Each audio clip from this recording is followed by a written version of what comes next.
So there's a really good chance you've got all these passions bouncing around in your head, but every time you try to merge them into one business idea, you freeze. And that's totally normal. You're not doing anything wrong. But before you even think about merging those passions, there's one foundational step that most people skip.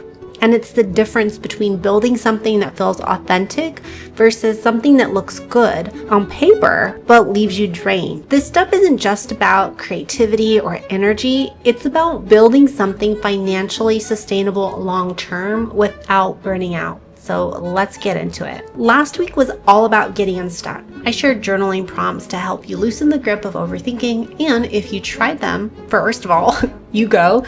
Second, I genuinely want to hear what came up in the comments.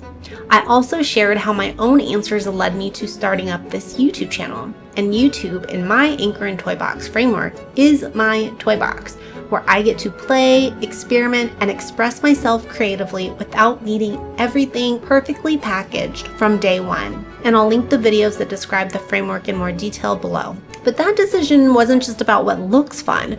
It was rooted in something much deeper, my values. And that's what we're exploring today. In acceptance and commitment therapy, known as ACT, one of the core concepts is learning to identify and live by your values. Think of values as your internal compass. When you hit a crossroads and everything feels messy or unclear, values guide the way, even when you can't see the outcome yet. And here's what's really important to know. Values are not goals. A goal is something that you check off a list, and a value is a way of being, how you want to move through the world. So for example, I want to launch a business combining all my passions. That's a goal, but living creatively and intentionally is a value. Values don't have finish lines. They're continuous, evolving, and they provide the why behind what you're building. So if you're trying to start or pivot a business and something just feels off, like no matter how many strategies you try, you're still stuck or misaligned, it might be because you're chasing goals without anchoring them in your values. So let me give you a more concrete example with my own story. When I was figuring out how to bring my interests together, YouTube felt exciting, but I had no clue how to blend psychology and mental wellness because I am a registered associate marriage and family therapist who is working towards a licensure, and healthy living like exercise, nutrition, and meditation. These are my daily practices. Sewing, my go-to creative outlet, and even household routines that help me feel grounded. And speaking of taking time with the process, I'm working on this bikini top throughout today's videos because sewing reminds me that good things take patience and intention, just like building an aligned business. But when I looked closer, I saw my values were already woven through everything. Freedom, creativity, vitality, and purpose. And instead of forcing these into one neat niche, I started asking, what kind of business lets me live by these values? And that's when things clicked for me. So are you ready to start the journey in identifying your own values? Well, here's where to start. First off, if you're a college student, definitely check your Career Center for free values assessments or to speak with a career counselor. Second, there are values card decks, and you can get these on Amazon. I like to use these with clients to make abstract concepts more concrete. And then there are reflective questions like, what kind of business owner do I want to be? Not just in what I do, but how I show up. What do I want my work to be about beyond earning a living? Or you can finish the sentence of, I wish I spent more time doing ... But here's a powerful exercise that I like to use. So think of a time when you acted out of alignment. What thoughts and feelings came up? So for example, I once took a job that looked amazing.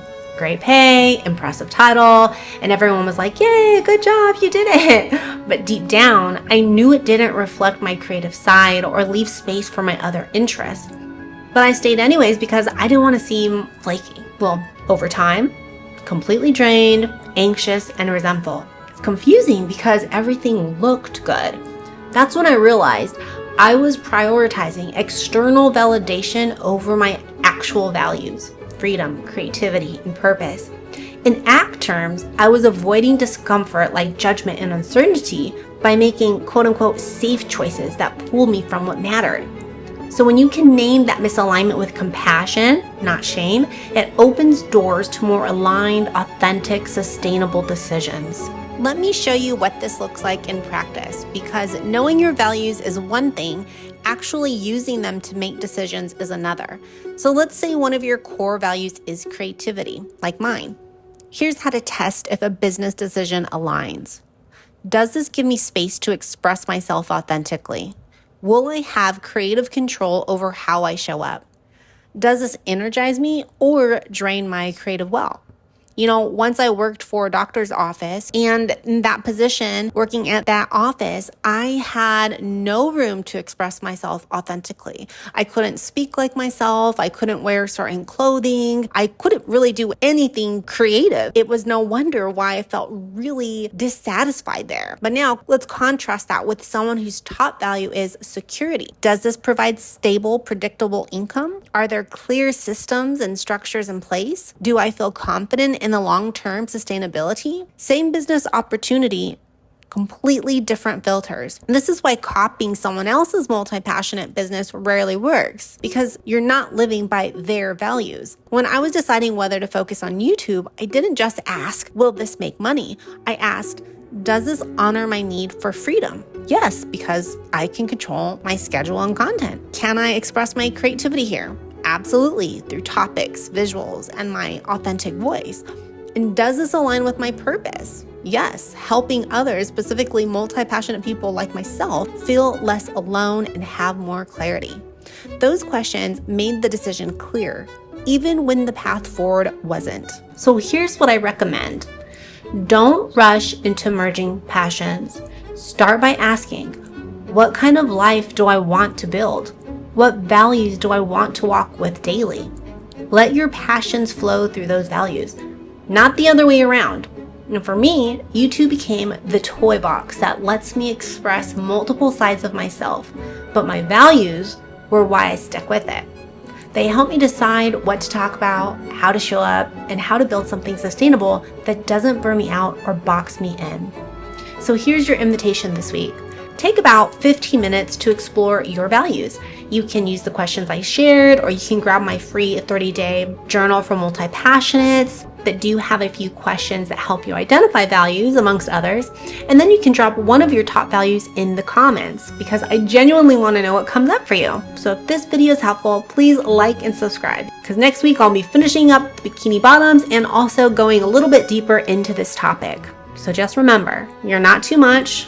You're not scattered, you're multi-passionate, and there is a way to make it work, sustainably and soulfully. So I'll see you in the next video.